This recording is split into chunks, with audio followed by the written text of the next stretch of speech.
બગદાણામાં ચકચારી કોળી યુવાનને મારવાના મામલે 2 દિવસ પહેલા ભાવનગર જિલ્લાના અગ્રણી ખેડૂત નેતા ભરતસિંહ તરેડીએ હવે રાજીનામું ધરી દીધું છે।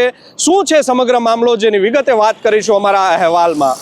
વૈષ્ણવજન તો તેને કહીએ જે પીડ પરાઈ જાનાને રે।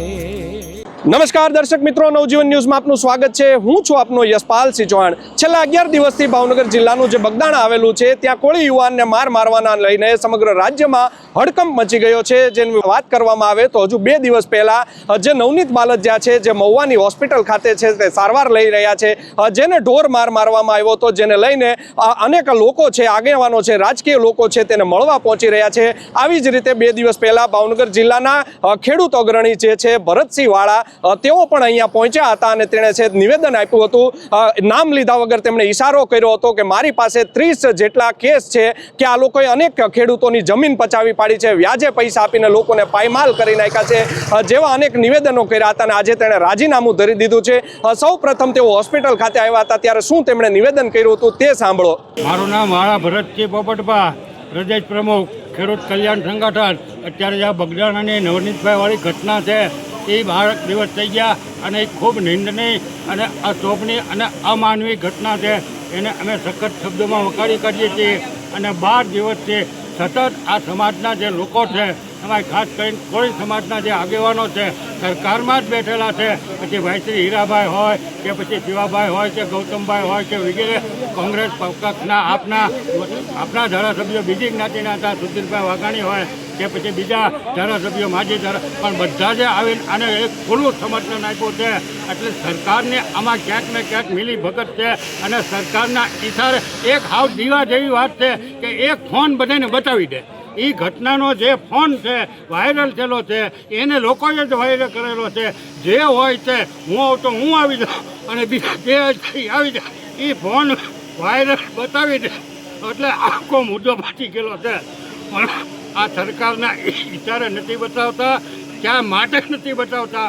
આ તો બહુ સારી વાત કહેવાય કે એવડો મોટો સમાજ અને અડધી સરકાર હચમચી જાય એટલા ધારાસભ્યો ગયા, ત્યારે મુખ્યમંત્રીએ અદબવાળી એસઆઈટીની રચના કરી, એને અમે સખત શબ્દોમાં વખોડી કાઢીએ છીએ। ગૃહમંત્રીમાં તાકાત હોય તો અત્યારે ને અત્યારે ખાલી ફોનનો રેકોર્ડ બનાવી દે, હું આવું તો હું આવી જાઉં, હીરાભાઈ તો હીરાભાઈ આવી જાય, પરસોત્તમભાઈ પણ જે હોય છે એ શક્તિ સિવાય જે હોય અમને રેકોર્ડિંગ બતાવી દો ને, એટલે વાર। બાકી સૌથી હારામાં હારી 12 દિવસની અંદર વધારેમાં વધારે સૌથી સારું નિવેદન કોઈએ જો ઢબકાર્યું હોય તો એ કાલ પરસોત્તમભાઈ સોલંકીએ ગાંધીનગરમાં કીધું કે જ્યારે મીડિયાએ પૂછ્યું ત્યારે મેં રાત્રે જોયું અને સાંભળ્યું કે જો સરકાર તમને ન્યાય નહીં આપે તો તમે શું કરો, ત્યારે આવો જ એનું નામ કહેવાય। પરસોત્તમભાઈ કીધું સરકાર નહીં આપે તો અમે લડી લેવું, ન્યાય અમે મેળવી દઉં। ન્યાય એમ મેળવવો જોઈએ અને પરસોત્તમભાઈને તો જ્યારે ચૂંટણી લડ્યા, જ્યારે અપક્ષમાં ₹6 લડ્યા, ત્યારે જ મેં એને બિરુદ આપેલું છે, આવે જ તો આવો હોવો જોઈએ। બીજા સમાજે પછી આપ્યું એ બીજા નંબરની વાત છે, બાકી આવા નેતા હોવા જોઈએ કે નહીં આપે તો પછી એક હાવ દીવા જેવી વાત છે, વાત પૂરી થઈ જાય 10 જ મિનિટમાં। આવા મેં 4 ગૃહમંત્રી જોયેલા છે કે ગાંધીનગર બેઠા બેઠા રાજ્યના વડા પોલીસ વડાને કહી દે ફલાણા તાલુકાની અંદર ફલાણા જિલ્લાની અંદર આ બનાવ બન્યો છે, એનો અત્યારે ઓન ધ સ્પોટ અને ગૃહમંત્રી જીતુભાઈ વાઘાણી કાલ બીજે વીએ ગયા, એ ક્યાંક શંકાના દાયરામાં છે, બાકી એસઆઈટી બેસઆઈટીમાં ન્યાય નહીં મળો। જ્યારે આ સમાજ જાગૃત થયો એને હું ધન્યવાદ આપું છું અને જ્યાં જરૂર પડે ત્યાં જેવી જરૂર પડે એને અમે સમર્થતા। આવા મારી પાસે 30 કિસ્સા છે મહુવા અને તળાજા તાલુકાની અંદર, આવા 30 તો મારી પાસે આધાર પુરાવા છે, પણ અત્યારે કોઈ બોલવા તૈયાર નથી। કોકની જમીન પડાવી લીધી, કોકના પૈસા 10% 5% વ્યાજ આપ્યા, કોકના પવન ચક્કીના માટલા જ્યાં ત્યાં ઊભા કરી દીધા, કોકનામાં સોલાર ઊભો કરી દીધી। એટલે હું આ તમારા બાપાનો રાજ છે, તમે જેમ કહો એમ થવાનું છે।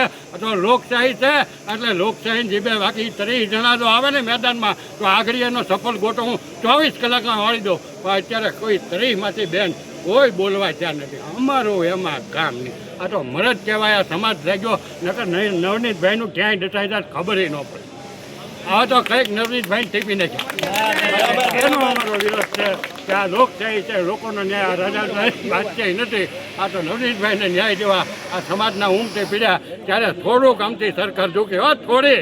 અને આજે આમાં કાંઈ થાય મને કહેજો. એ તો પરસોત્તમભાઈ તો બીડું ઝડપે તો જ તે, હીરાભાઈ ઝડપે તો જ કોઈ જ્ઞાતિના મારી વિનંતી છે કે કોઈ અભદ્ર ટીપા ટિપ્પણી ન કરતા કોઈ પણ જ્ઞાતિના આપણે હોય કોઈને અભદ્ર ટીપા ટિપ્પણી ન કરતો. મરદે દામ જ્યારે આવશે મેદાનમાં ત્યારે લડી દઉં. અને નહીં સરકાર ન્યાય આપે તો હબાહબી ખેંચતા આપણને ક્યાં નથી. તો આપે સાંભળ્યા હતા ભરતસિંહ વાળા, જે ખેડૂત અગ્રણી છે ભાવનગર જિલ્લામાં, જેનું મોટું નામ ગણવામાં આવે છે. તેમણે નિવેદન કર્યું હતું કે નામ લીધા વગર તેમણે ઈશારો કર્યો હતો કે આ લોકો એવા છે કે જેની મારી પાસે 30થી વધુ કેસ છે, લોકોની જમીન છે તેમણે હડપી લીધી છે, પવનચક્કી નાખવાના નામે છે લોકોને લૂંટી રહ્યા છે, તેવા ગંભીર આક્ષેપો છે તેણે કર્યા હતા. સાથે જ આજે હવે તેમનું એક બીજું નિવેદન છે તે સામે આવ્યું છે. શું છે તે નિવેદન તે પણ સાંભળો. મારું નામ વાળા ભરતસિંહ પોપટભા. અત્યારે જે બગદાણા બાબતે નવનીતભાઈ બાબતે જે નિવેદન આપ્યું હતું એમાં કોઈને કાંઈ મનદુખ કે ઓલું લાગ્યું હોય તો દરગુદર કરવું. અને હું તમામ હોદ્દા ઉપરથી કે હવે મારી તબિયત બરોબર નથી એટલે નિવૃત્ત થાવ. તો આપે સાંભળ્યું જે અગ્રણી નેતા છે ભરતસિંહ વાળા, તેના 2 જ દિવસમાં સૂર બદલાઈ ગયા છે. કહી શકાય કે કોઈ રાજકીય પ્રેશર છે તેમને આવ્યું હોય, મોટું પ્રેશર આવ્યું હોય તેઓ તે કહી રહ્યા છે કે 2 દિવસ પહેલાં મેં જે નિવેદન કર્યું હતું મારી તબિયત સારી નથી એટલે હું મારા તમામ હોદ્દા પરથી રાજીનામું આપું છું. સાથે જ તેણે કહ્યું હતું કે કોઈને દુઃખ લાગ્યું હોય તો પણ હું માફી માંગુ છું. આમ જે ખેડૂત નેતા છે તેના 2 જ દિવસમાં સૂર બદલાયા છે. તેની પાછળ શું કારણ છે તેને લઈને હજુ સુધી ભરતસિંહ વાળાની સાથે અમારે સંપર્ક નથી થઈ શક્યો. જ્યારે તેમની સાથે સંપર્ક થશે ત્યારે અમે તે પણ દર્શાવશું કે શું કારણ હતું. પરંતુ ચોક્કસથી જે લોકો છે તે કહી રહ્યા છે કે 2 દિવસ પહેલા તેમણે ભાવનગરની મહુવાની જે હનુમંત હોસ્પિટલ છે ત્યાં જે ધારદાર જે છે તે ભાષણ કર્યું હતું, જેને લઈને તેમને માફી માંગવી પડ્યું અથવા તો તેમણે રાજીનામું ધરી દીધું હોય તેવી પૂરેપૂરી શક્યતા છે. આમ જો આ વિષયની વાત કરવામાં આવે તો નવનીત બાલદિયાનો જે કેસ છે તેમાં છે તે પેલું જ આ રાજીનામું છે તે ખેડૂતો નેતાનું પડ્યું છે. જોવું રહ્યું આગામી સમયમાં. હવે આજે સુરતથી 200 જેટલી ગાડીઓનો જે કાફલો છે તે આવી રહ્યો છે અને નવનીતભાઈ બાલદિયા છે તેની ખબર અંતર પૂછવા માટે આવી રહ્યા છે. SITની રચના કરી દેવામાં આવી છે, તેમાં શું છે તે સામે આવે છે તે આવનારો સમય જ કહેશે. યશપાલસિંહ ચૌહાણ, નવજીવન ન્યૂઝ, મહુવા.